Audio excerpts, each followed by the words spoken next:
Lancement officiel du projet de renforcement de la redevabilité sociale pour une meilleure gouvernance participative et inclusive dans le secteur de l'eau. C'était le mercredi 15 juillet 2026 à l'arrondissement central de Komé. Porté par Grâce ONG, ce projet s'inscrit dans le cadre de la phase 3 du programme redevabilité. D'une durée de 15 mois, le dit projet sera mis en œuvre dans les communes de Komé et de Grand Popo. Selon la chargée de projet, plusieurs activités essentielles seront menées afin de renforcer l'implication des populations dans la gestion du secteur de l'eau. Dans le cadre de ce projet, on aura à intervenir dans les communes de Grand Popo et Komé.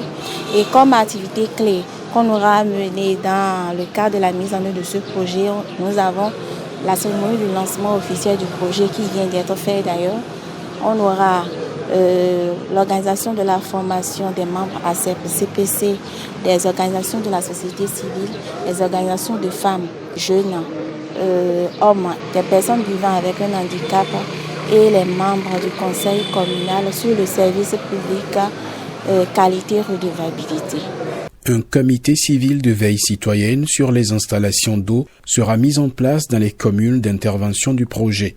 Cette initiative vise à répondre à certaines problématiques et à décourager les comportements qui nuisent à la bonne gestion des infrastructures d'eau. Le consultant en gestion de projets communautaires appelle les populations bénéficiaires à une prise de conscience face à la réalité selon laquelle l'eau est une source vitale.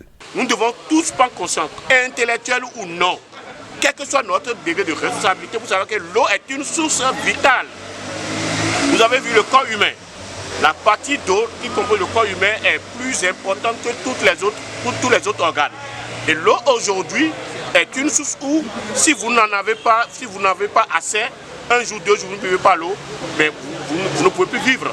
Et donc tout projet qui va vers l'eau, qui parle de l'eau, qui parle des problèmes liés à la source d'eau est le bienvenu pour que effectivement les populations qui ne veulent que l'accès à l'eau et une eau potable et de manière durable puissent avoir cet accès-là et être en santé. Le premier adjoint au maire de la commune de Komé a pour sa part salué cette initiative qu'il juge d'une grande importance pour les populations des communes bénéficiaires.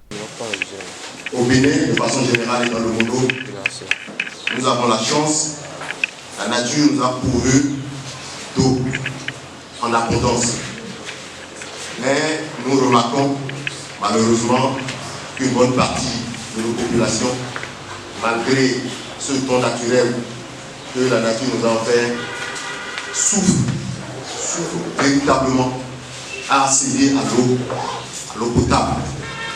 Et donc, le projet n'y a point nommé pour nous aider à, je vais dire, démocratiser l'accès à l'eau. Le maire de la commune de Grand Popo a estimé que le projet lancé contribuera à une gestion plus efficiente de l'eau dans les communes d'intervention. Cette séance doit permettre donc aux populations bénéficiaires de cette eau de participer à une gestion efficiente de cette ressource naturelle importante dans la vie de chacun.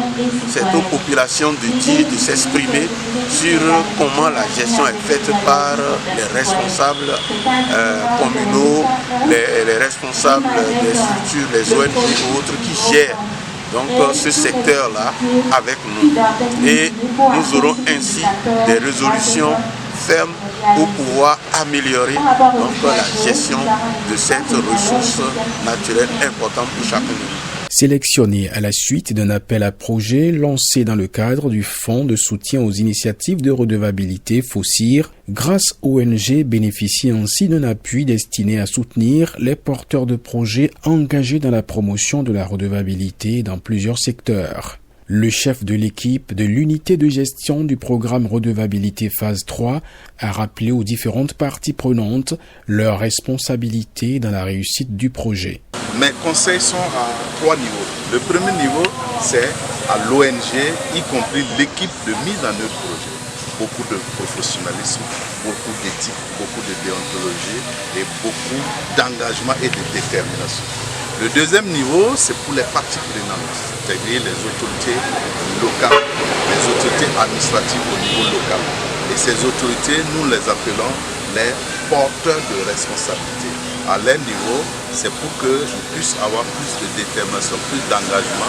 Parce que s'il y a une bonne promotion de la redevabilité au Bénin, c'est du bénéfice pour tout le monde, c'est du bénéfice pour toute la nation et ça ne peut que booster le développement local à la base. Le troisième niveau, c'est pour les détenteurs de droits. Faut-il le préciser, le projet renforcement de la redevabilité sociale pour une meilleure gouvernance participative et inclusive dans le secteur de l'eau est appuyé financièrement par la coopération suisse.